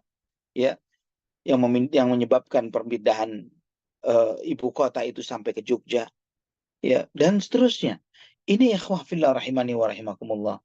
Perjuangan untuk meraih kemerdekaan ini tidak selalu mengharuskan bahwa para pemimpin-pemimpin perjuangan tersebut untuk meraih kemerdekaan dari negeri mereka yang diinvasi mengharuskan mereka semuanya termasuk para pemimpinnya ada di pos-pos terdepan di medan peperangan, di medan jihad, ya, yang mengharuskan misalnya Soekarno, Hatta setelah kemerdekaan peperangan itu tidak berhenti, ya. Invasi tentara sekutu setelah kalahnya Jepang, ya, Perang Dunia Kedua, itu sekutu turun lagi ke Indonesia, ya, dengan membawa Inggris, ya, dan kemudian dengan Inggris itu bernegosiasi dengan Belanda bahwa mereka akan menyerang terlebih dahulu, nanti akan dibayar hutangnya oleh Belanda. Maka mereka mengirimkan pasukannya sampai ke Surabaya pada peristiwa 10 November misalnya. Ini semuanya Soekarno, Hatta tidak ada pada saat itu di Surabaya. Tapi antum, kita semuanya membaca dalam sejarah perjuangan kemerdekaan ini bahwa setiap orang mengambil perannya di dalam upaya untuk meraih kemerdekaan. Dan alhamdulillah bangsa ini, alhamdulillah Allah Subhanahu wa taala tunjukkan. Kita belajar dan kita membaca dalam sejarah itu. Tidak ada seorang pun dalam peristiwa kemerdekaan, tidak ada yang mengatakan bahwa Soekarno dianggap sebagai seorang pengkhianat di dalam peperangan atau pengecut atau penakut karena tidak hadir di medan perang, atau menganggap bahwa Jenderal Sudirman adalah yang lebih layak, lebih pantas untuk dikatakan sebagai presiden atau pemimpin karena dia selalu ada di medan perang dengan gerilyanya. Tidak seperti itu. Karena setiap orang mengambil perannya di dalam upayanya untuk meraih kemerdekaan suatu negara. Ini yang kita sudah baca dalam sejarah negeri kita. Terus kemudian apa yang harus kita sikapi dari negeri bangsa, suatu bangsa yang mereka tidak sekedar berjuang untuk meraih kemerdekaan, tapi mereka juga mempertahankan bagian dari kesucian negeri umat Islam, Syam, yang di inti hatinya Syam itu adalah Filistin. Kalau Syam itu begitu luasnya, Lebanon, Jordan, Suriah, Palestina adalah jantungnya Syam. Karena di situ ada Al-Aqsa, yang dimana kaum muslimin yang Allah Subhanahu wa taala perintahkan kepada umat Islam di masa Nabi Shallallahu alaihi wasallam untuk sholat menghadap berkiblatkan kepada Al-Aqsa selama kurang lebih 11 atau 16 bulan. Mereka setiap 5 waktunya sholat menghadap Al-Aqsa, tiap hari 5 kali menghadap Al-Aqsa, itu menjadi kiblatnya kaum muslimin. Allahu Akbar. Perjuangan itu bukan hanya sekedar untuk perjuangan untuk meraih kemerdekaan, tapi untuk mempertahankan tempat di antara tempat-tempat sucinya kaum muslimin. Wallahu a'lam bishawab. Masya Allah, jazakallahu khairan Ustaz atas penjelasannya. Sehingga kita jangan sampai terbuai ataupun juga terbawa begitu ya dengan apa namanya ada yang mengecilkan perjuangan-perjuangan saudara-saudara kita di Palestina saja begitu ya. Jangan sampai Barakallahu fiik. terjebak mungkin begitu Ustaz. Masya Allah. Ya, dengan Terima kasih. wacana-wacana orang yang tidak paham politik, yang tidak paham Betul. tentang perjuangan. Setiap orang harusnya mengukur dengan keterbatasan dirinya.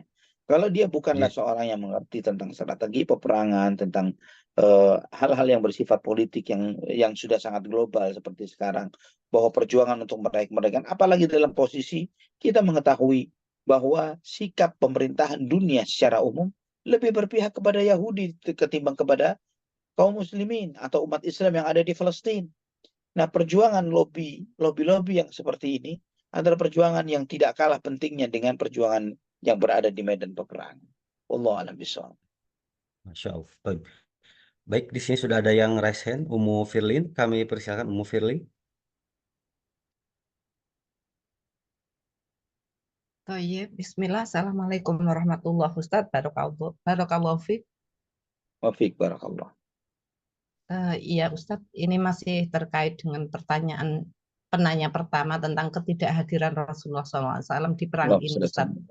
Namun menyimak dari sirah, Masya Allah Rasulullah banyak intervensi juga ya, ya Ustadz, karena ya beliau adalah panglima di sini. Termasuk mengutus siapa Ustadz yang bin Ja'far itu tadi, bin Haris, siapa bin Haris Ya, Ustadz? Ja'far ya, bin Haris ya itu. yang nah, Kan surat yang ya pertama untuk kali membawa surat. ya, betul itu. Nah, Nah, itu apakah misi surat yang disampaikan kepada kaum Nasrani itu apakah sudah tersampaikan? Padahal itu kan Ja'far bin Haris dipenggal seperti itu, Ustadz. Nah, ya. kira-kira apa yang disampaikan Rasulullah kepada Nasrani seperti itu, Ustadz? Nah, Barakallahu fiik, jazakallahu khairan. Wafiq barakallah. Nah, Harith bin Umair radhiyallahu anhu. Harith bin Umair membawa surat sebagaimana surat-surat Nabi SAW kepada pemimpin-pemimpin yang lainnya. Yaitu mengajak mereka untuk memeluk dinul Islam. Aslim taslam. Masuk Islamlah maka kamu akan selamat. Membawa risalah perdamaian. Membawa risalah untuk menyampaikan kebenaran dakwah Islam. Ya, yang sebagaimana yang Allah Subhanahu wa taala perintahkan. Allah Subhanahu wa taala perintahkan kepada Nabi SAW untuk menyampaikan ta'alau ila kalimatin sawa'im bainana wa bainakum alla na'budu illallah wa la yattakhidha ba'duna ba'dan arbaba min dunillah. Ya, marilah kita kepada kesepakatan yang sama, yaitu hendaklah kita tidak beribadah kecuali hanya kepada Allah Subhanahu wa taala semata. Ya, dan tidak menjadikan sebagian kita menjadi Tuhan bagi sebagian yang lainnya.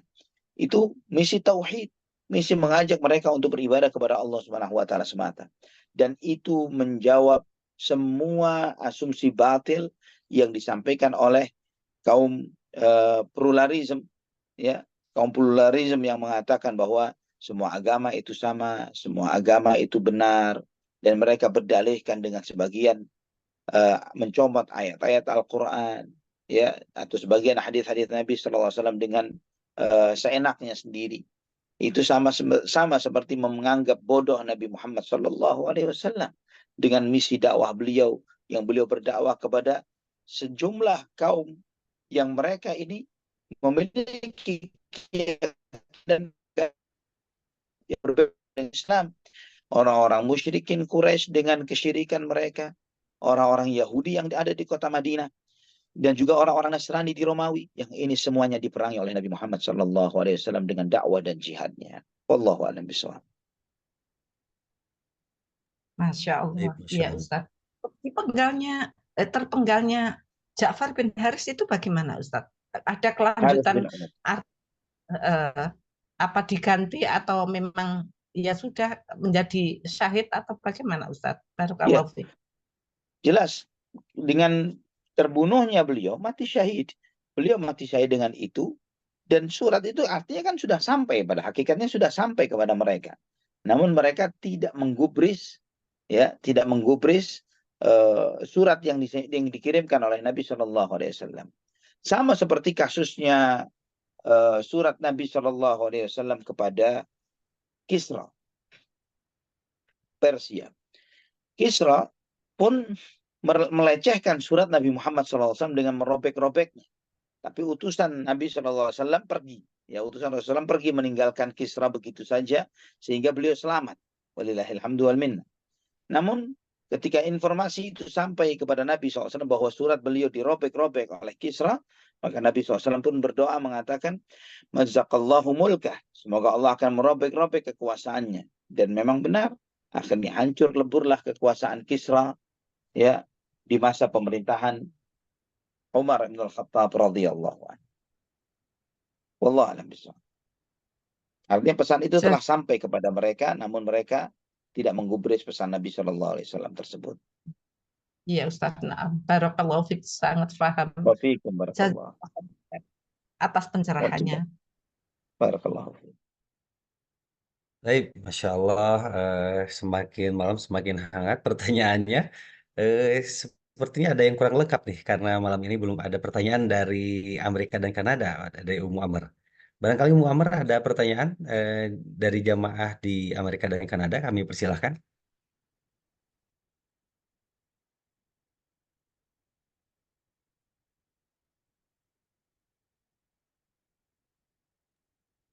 Silahkan Ummu Amr, barangkali ada pertanyaan dari jamaah di Amerika dan Kanada.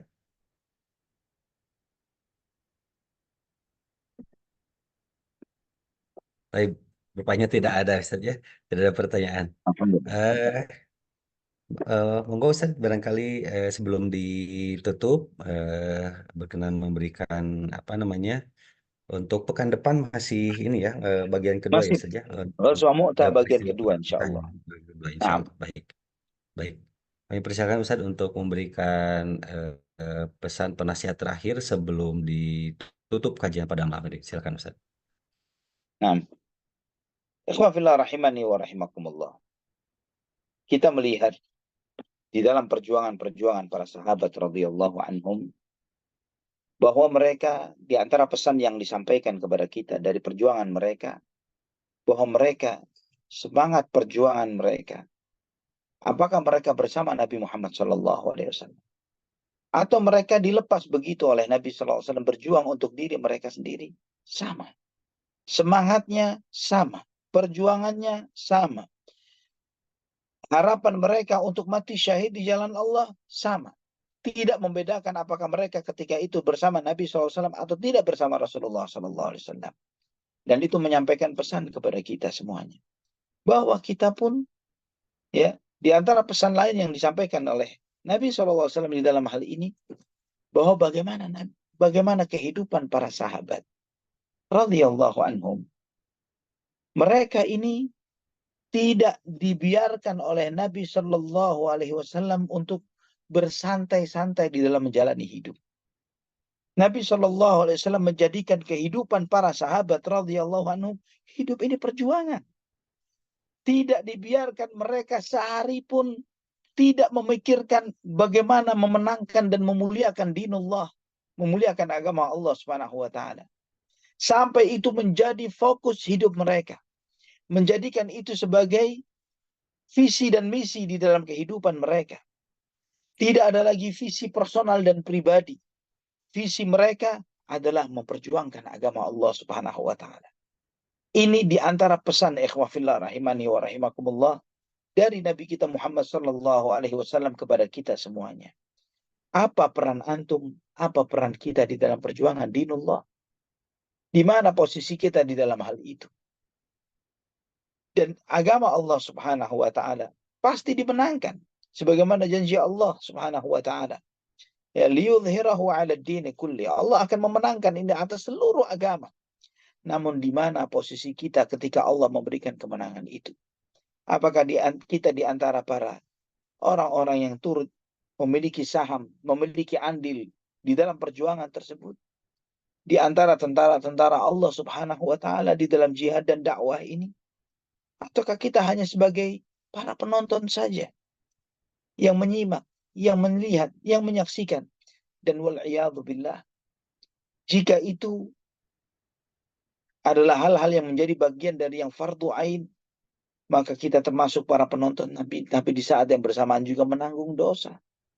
Karena Nabi SAW telah berpesan, barang siapa di antara kalian melihat suatu kemunkaran, hendaklah dia merubah dengan tangannya. Jika tidak mampu, merubahlah dengan lisannya. Jika tidak mampu, maka dia merubah, menolak, mengingkarinya dengan hatinya. Dan itu adalah selemah-lemahnya iman, hanya mengingkari dengan hati.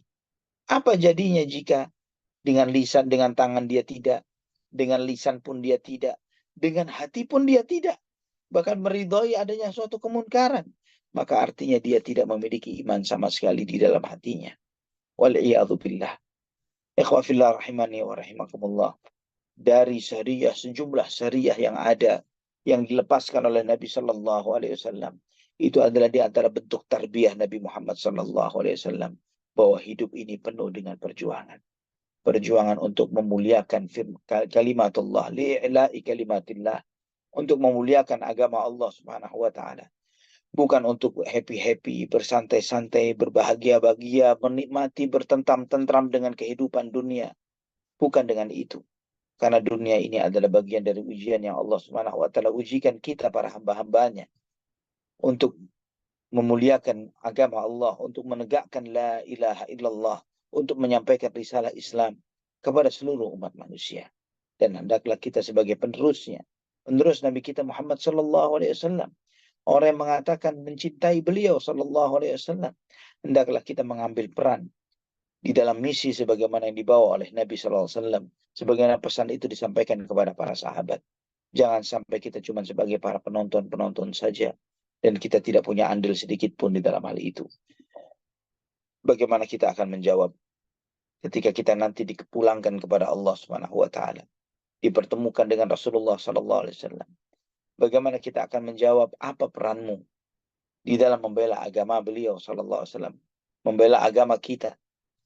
Apa harapan kita nantinya ketika kita melihat bagaimana perjuangan para sahabat untuk membeli surga dengan mengorbankan harta, jiwa, dan raga mereka di jalan Allah. Dan kemudian kita hanya mau memperjuangkan Islam di waktu-waktu, di sela-sela waktu kita. Kalau sempat, kalau ada waktu, kalau bisa. Kita dengan mengesampingkan itu semuanya dan memfokuskan kepada yang lainnya. Namun di saat yang bersamaan kita berharap nantinya di surga bertetangga dengan Nabi Muhammad SAW. Bertetangga dengan Zaid bin Haritha. Bersahabat dengan Ja'far bin Abu Talib. Dengan Abdullah bin Rawaha. Yang mereka menghabiskan nyawanya, waktunya, semuanya dengan keseluruhannya di jalan Allah Subhanahu wa taala. Maka kita mengukur perjuangan kita dan perjuangan mereka. Seseorang akan mendapatkan sesuai dengan apa yang dia perjuangkan di jalan agama Allah Subhanahu wa taala. Wallahu a'lam bishawab. Barakallahu fikum. Masya Allah, syukur jazakallahu khairan ya Ustazuna atas nasihat-nasihatnya pada malam hari ini, dan tidak terasa kita sudah memasuki pukul 21:35. Dan Masya Allah jazakallahu khairan sekali lagi atas kehadiran Ustazuna di tengah kesibukan aktivitas dakwah Ustazuna Ali Ya. Hafizahullah Ta'ala menyempatkan dan berkenan menyampaikan kajian pada malam hari ini. Insya Allah kita akan bertemu kembali di Senin pekan depan masih di tema peristiwa Perang Mu'tah bagian kedua. Barakallahu fikum, jazakumullah khairan atas kehadirannya. Semoga Allah Subhanahu wa Ta'ala senantiasa memberikan kesehatan kepada Ustadz dan juga keluarga, Ya dijaga Rabb. oleh Allah Ya Rabb. Subhanahu wa Taala, diberkahkan, dan tentu saja mudah-mudahan menjadi amal jariah kepada Ustadz dan juga keluarga yang telah memperkenankan berbagi ilmu kepada kita semua di hari Senin malam ini. Barakallahu. Dan alhamdulillah dengan demikian kita akhiri kajian ini. Kami atas nama kru Bumiku Mengaji yang bertugas pada malam hari ini mengaturkan banyak terima kasih atas kehadiran Ustazona Ali dan juga jamaah yang pada malam hari ini Masya Allah tadi sudah tembus sampai 33 jamaah pada malam hari ini. Barakallahu fikum. Semoga Allah Subhanahu wa Ta'ala senantiasa memberikan keteguhan keistiqomahan kepada kita semua untuk mempelajari ilmu syar'i, dan tentu saja ketika memahaminya kita diberikan kemudahan, kekuatan, keistiqomahan untuk mengamalkannya, dan tentu saja diberikan keberanian, kelapangan dada, kelapangan hati untuk menyampaikan, mendakwahkan kepada saudara-saudari muslim yang lain. Jazakumullah khairan. Demikian kita pungkas dengan doa kifaratul majelis. Subhanaka Allahumma bihamdika asyhadu alla ilaha illa anta astaghfiruka wa atubu ilaik. Mohon pamit undur diri. Wassalamualaikum warahmatullahi wabarakatuh. Terima kasih Ustadz atas kehadirannya Waalaikumsalam Ustadz. warahmatullahi wabarakatuh. Selamat istirahat. Barakallahu fikum. Barakallahu fikum. Nah, ana mohon tanya fikum barakallah. Assalamualaikum warahmatullahi wabarakatuh. Waalaikumsalam warahmatullahi wabarakatuh.